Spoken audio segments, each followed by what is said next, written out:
Mr. Jackson story time. Yeah, we back again. Real story, real vibes. Tell a friend. Reaction. History live. Lessons every night. Sit back, tune in. Yeah, the vibe feel right. Episode 8 begins exactly where episode 7 ended. Jay is standing in the living room with his phone pressed against his ear while Sam watches his expression completely change. Attorney Davis repeats himself, "Jay, we found your name inside those financial documents." Jay immediately starts asking questions. He tells Davis that he never worked for Sam's old company, never met her former boss, and didn't even know Sam back when these documents were created. Sam moves closer, equally confused. Davis tells them not to panic because Jay isn't accused of anything. His name appears beside an old payment record, but something about the date doesn't make sense. The payment was supposedly made years before Jay ever had any connection to these people. Jay looks at Sam and says, "How can somebody have my name in their records when I didn't even know these people existed?" The following morning, Attorney Davis meets Jay and Sam in his office. He places copies of several old documents across the table. One page contains a list of payments, names, account numbers, and handwritten notes. Near the bottom is Jay's full name. Beside it is a large payment marked consulting services. Jay shakes his head immediately. That wasn't me. Davis agrees that something is wrong because the address connected to the payment isn't Jay's current address or any address Jay remembers living at. Even stranger, the signature doesn't match Jay's signature. Sam looks at him and asks, "Could somebody have used your name?" Davis slowly nods. "That's exactly what we're trying to determine." For months, everything had been about Sam's past, her old workplace, her former boss, Raymond, the envelope, the mysterious messages. Now suddenly Jay is sitting in the middle of the mystery. On the drive home, he barely speaks. Sam finally reaches over and takes his hand. "Don't worry, don't do this to yourself." Jay looks at her. "Don't do what?" Sam answers. "Blame yourself for something you don't understand yet. You told me that when my past came back. Now I'm telling you." Jay realizes the roles have completely reversed. This time, Sam is the one holding him together. Detective Harris begins checking the information attached to Jay's name. Several hours later, he calls with the first major discovery. The address connected to the payment belonged to a man named Robert Carter. Jay doesn't recognize the name. Harris asks him to think carefully. Jay insists he has never heard of Robert Carter. Then Harris asks another question. "Jay, did anyone in your family ever use a different last name?" Jay becomes quiet. He remembers hearing that someone on his father's side had changed their name years ago, but nobody ever explained why. Harris tells him, "Then we may need to look into your family history." Jay calls an older family member and asks about Robert Carter. There is silence on the other end of the phone. Jay immediately knows something is wrong. Finally, the family member says, "Where did you hear that name?" Jay's heart starts pounding. He explains the investigation. After another long pause, the truth begins coming out. Robert Carter wasn't a stranger. He was connected to Jay's father many years ago. The two men had worked together before Jay was old enough to remember. Jay becomes frustrated.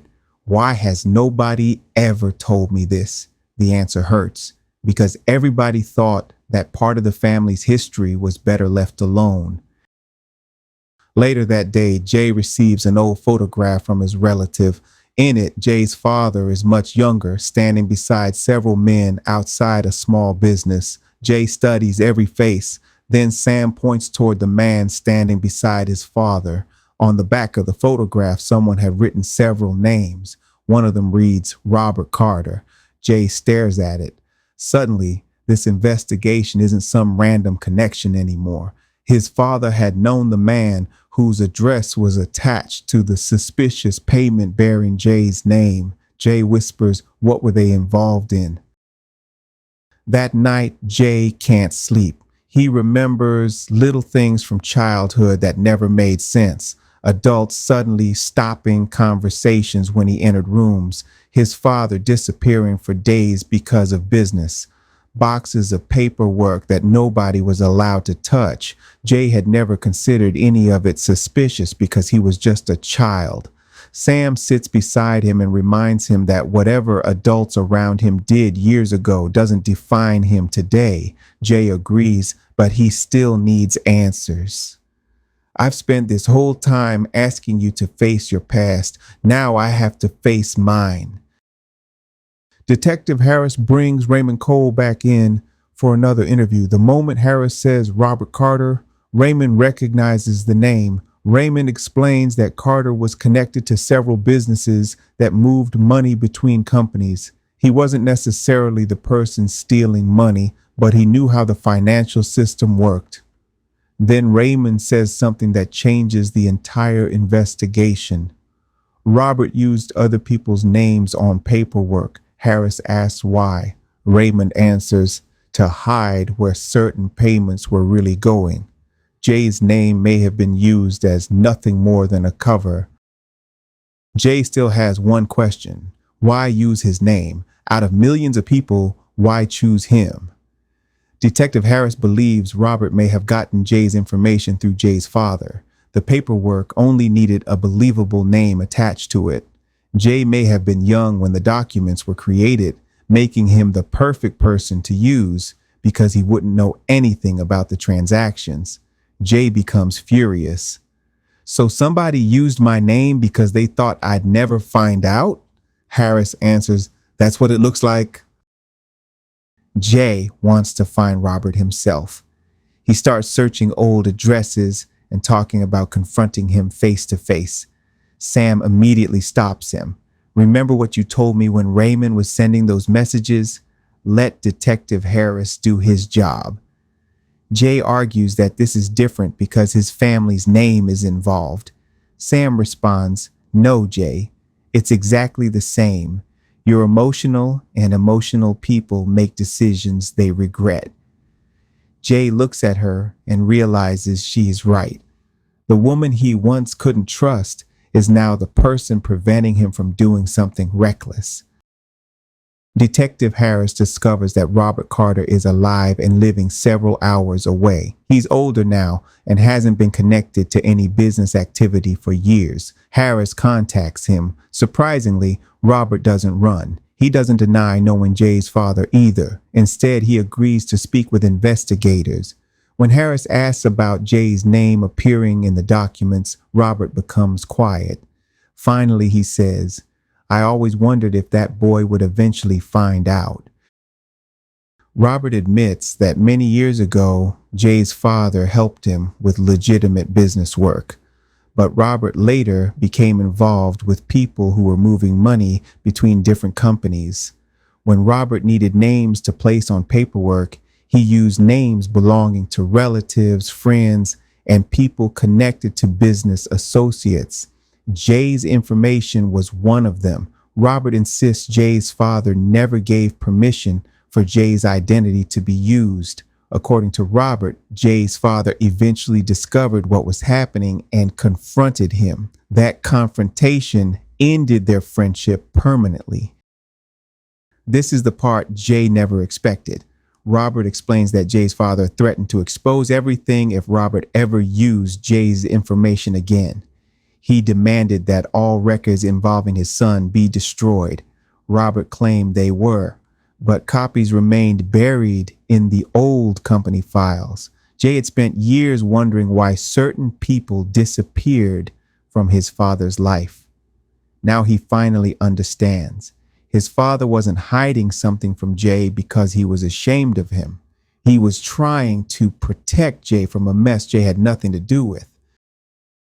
When Detective Harris tells Jay everything, Jay becomes emotional. He had gone into the investigation expecting to discover some terrible family secret. Instead, he learns that his father had defended him when he was too young to defend himself. Jay sits quietly with tears in his eyes. Sam wraps her arms around him. Jay says, All these years I thought he didn't tell me because he didn't trust me. Sam answers, maybe he didn't tell you because he wanted you to have a life that had nothing to do with any of this. Attorney Davis confirms the handwriting, signature, addresses, and dates do not belong to Jay. The records clearly show his identity was used without his knowledge. Jay isn't responsible for the money and isn't facing charges or financial liability. Davis tells him, "You're officially cleared." Jay laughs with relief. After watching Sam hear those words earlier in the story, now he's hearing them himself. Sam smiles and jokes. How does it feel being the one with the mysterious past now? Jay finally laughs. I don't like it at all. That evening, Jay and Sam sit on the porch. Jay admits that the experience changed his perspective. He finally understands what it feels like to have something from years ago suddenly appear and threaten the peaceful life you've built. Sam reminds him that there was one major difference. Jay didn't knowingly do anything wrong. Jay responds, maybe, but I understand the fear now. Sam squeezes his hand. For the first time, neither one is the guilty person or the forgiving person. They're simply husband and wife facing life together. The next morning, their children completely change the mood. One of them walks into the kitchen and asks, "So, are y'all still getting married or what?" Jay and Sam burst out laughing. With everything happening, they had barely talked about the second proposal. Jay looks at Sam's ring and says, "Absolutely." The children start celebrating. One wants a huge wedding, another wants good food, the youngest just wants cake. For the first time in several episodes, the biggest argument in the house is about wedding flavors. Later, Sam tells Jay she doesn't want anything extravagant. Their first marriage had the big celebration, pictures, promises, and expectations. This time she wants something meaningful, family, close friends, their children standing beside them. Jay agrees. The first wedding was about starting a marriage. This one is about understanding what marriage actually takes. They decide on a small vow renewal style ceremony where they will officially recommit to each other. Before the wedding, Jay goes alone to visit his father's resting place. He brings the old photograph with him. Jay sits quietly and talks as though his father can hear every word. He tells him about Sam, the children, the investigation, and finally learning the truth. Before leaving, Jay says, "I wish you would have told me, but I understand why you didn't. Thank you for protecting me." Jay leaves the photograph there for a moment, then decides to take it home. It's no longer evidence of a secret. It's part of his family story. Weeks later, Jay stands outside at a beautiful, simple ceremony surrounded by their closest family and friends. Their 3 children stand proudly beside them. Sam walks toward Jay wearing a beautiful but simple dress. Jay can't stop smiling. There isn't a huge crowd, no expensive decorations, no pressure to impress anyone. It's simply 2 people who nearly lost everything choosing each other again. When Sam reaches him, Jay whispers, "You ready?" Sam smiles. "This time, I know exactly what I'm saying yes to." Instead of repeating traditional vows, Jay and Sam write their own. Jay promises never to use silence as protection when honesty is needed. Sam promises never to hide from uncomfortable truths. Jay promises to listen before assuming. Sam promises to communicate before shutting down. Together, they promise that nobody outside their marriage will ever have more influence over it than the 2 people standing inside it. Their children watch as Jay and Sam exchange rings again. Then they kiss while everyone cheers. That evening, the family returns home. Shoes are kicked off. Wedding clothes are replaced with comfortable clothes. The kids eat leftover cake in the kitchen. Jay and Sam sit together laughing about everything they've survived. Tinder, separation, custody, counseling, Marcus, the letter, Detective Harris, Raymond, Robert Carter. Somehow, every chapter that should have pushed them farther apart eventually forced them to communicate better. Jay looks around and says, "Maybe we finally get some peace now." Sam laughs. "Don't say that too loud." 3 days later, a delivery arrives. No return address. Jay immediately looks at Sam. Sam looks at Jay. Neither touches it. This time they don't hide anything from each other. Jay calls Detective Harris before opening it. Harris comes over and examines the package. After determining there's no immediate danger, they carefully open it. Inside is an old USB drive and one handwritten note. "Robert didn't tell you everything." Everyone becomes silent. Detective Harris connects the USB drive to an isolated computer. There's only one video file. The date on the recording is from years ago. Harris presses play. The video shows an office. Robert Carter walks into frame, then Sam's former boss. They're arguing. Jay watches closely. Then a third person enters the room. Jay's eyes widen. Sam covers her mouth. Jay whispers, "No way." The video freezes before the person's face can be clearly seen. Detective Harris looks at Jay. "Jay, do you recognize that person?" Jay slowly nods. "Yeah, I know exactly who that is." The screen goes black. To be continued. Season 1, Episode 9. Robert Carter told Jay the story was over, but somebody just sent proof that he left out one very important person. And whoever walked into that office years ago, Jay knows them personally. Sometimes the truth about your past isn't what you feared.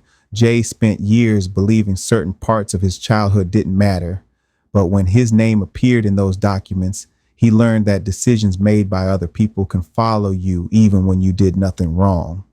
More importantly, Jay and Sam finally experienced something together that proved how far they'd come. When Sam's past returned, Jay stood beside her. When Jay's past returned, Sam stood beside him. That's what their second chance had finally become. Let me know in the comments, who do you think walked into that office at the end? And after everything Jay and Sam have survived, do you think this new secret is about to put their marriage through its biggest test yet?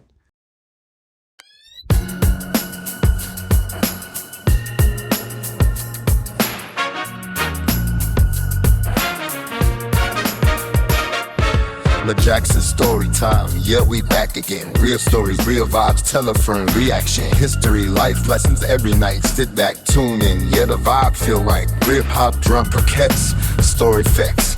Confident video, be the drinking, rap with storytelling. Yeah, the vibe feel right. MrJackson's Story.